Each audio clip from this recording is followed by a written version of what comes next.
Happy Wednesday, guys. I'm going to try not to be so mouthy, but I want to give, hopefully, a quick little example that can apply to life both spiritually and physically, which would also be on an emotional level because um, our spiritual life and our physical life do affect our emotions. Our emotions affect those. So I want to talk to you just for a minute about cycles and patterns in life, whether it be a toxic way of living, like an addiction, a relationship pattern, um, whether it be being stuck in a rut physically, not knowing how to ever feel better. I just want to talk to you a minute. Sometimes we get really, really stuck because it's all we know. And even when something is toxic or painful or destroying our bodies or destroying our spirits and souls, we stay there simply because it's what we know. It's comfortable because we are comfortable with what we know, whether it's good for us or not. Addictions. Um, and that can be substances, it can be people, it can be lifestyles, it can be relationships, it can be um, working out too much, not enough, not a healthy balance. But I want to give you a little food for thought that the Lord tells us in Romans 12, verse 2, I think it is, not to be conformed to this world, not to get stuck in the things that people impress upon us and force upon us um, to believe and thinks, okay, God created us, so He obviously knows what's best for us. When we create something, when we make something, we know how it works, we know how it ticks. If you are one of these really awesome, smart people that can make things and do things and create things, you know what it took to make that, and so you're going to know how it works. Therefore, I want you to think about this.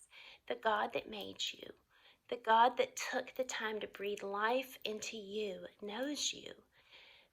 And I have spent most all of my life controlling my life and not giving him the wheel, thinking that I knew how to drive my life. And I have dove headfirst over and over and over and over again into reckless, foolish things, thinking I was doing good motives, good intentions, but horrid, poisonous outcomes because I didn't let the one who created me give me what he had for me.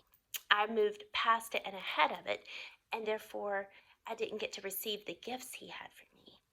Something I've been learning, so I'm not speaking hypocritically because I'm saying I'm learning it, I'm saying I've made the mess, but I hope this speaks to someone. Something I've really been learning lately is that he created me.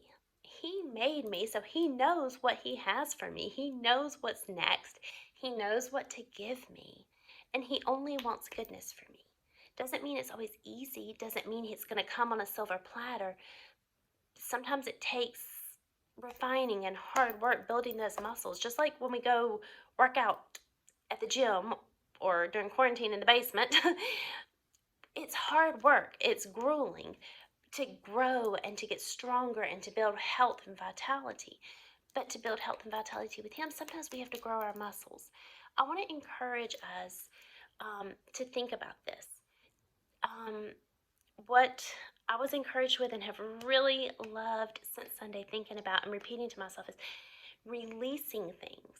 Releasing things that I hold on to so tightly because maybe it makes me feel loved, or maybe it makes me feel what I think is fulfilled. Maybe it makes me feel successful, or maybe it makes me feel like a better mom, or I'm doing a good job, when in reality it's probably driving me crazy. But it's what I know. So, what is the thing that you hold on to that you know deep down inside in the pit of your stomach is not for you, that it wasn't made for you or given to you by God? Release those things. Sometimes it's very painful to release. It's painful to give up food we love to be healthier. It's painful to do that for a moment. But when the health and the vitality come, we like, oh, why didn't I do that sooner? I feel so good. The same thing with food, the same thing with workouts. When we get past that point of hurting and the cravings, then we realize the vitality and the health that we have. So, what are you holding on to in your life and not allowing God to give you so much beauty and so much goodness that you can't receive what He has for you? I've had to really think about that. I've had to have some painful things torn away in order to receive even just peace with Him, even just knowing that He has my next step, even if I can't see it, He has it. I am His. He created me. I am His girl. You are His girl or His guy. He created you. I encourage you um, to dig deep and to think, what are you missing out on because you're holding on to something painful? Just think about that. I encourage you to go watch this past Sunday the message from Pastor Furtick. It was talking about I have to release what I thought I knew and needed in order to receive what's really good for me and what's beautiful for me and what's made for me. Um, God has gifts to give you. So we just have to receive them. And sometimes it's a time of preparation before He can give it to us. He has to make us ready for those gifts. Sometimes it's a time of preparation, just like your health journey. It's preparation to get there. It's not instantaneous like we want it all the time. So just think about these things. If you want to reach out to me, I can guide you to some things that might could help you along these lines. But I just want to share that with you because it has been an amazing journey for me lately to realize letting go may be painful for a moment, but it's beauty in the long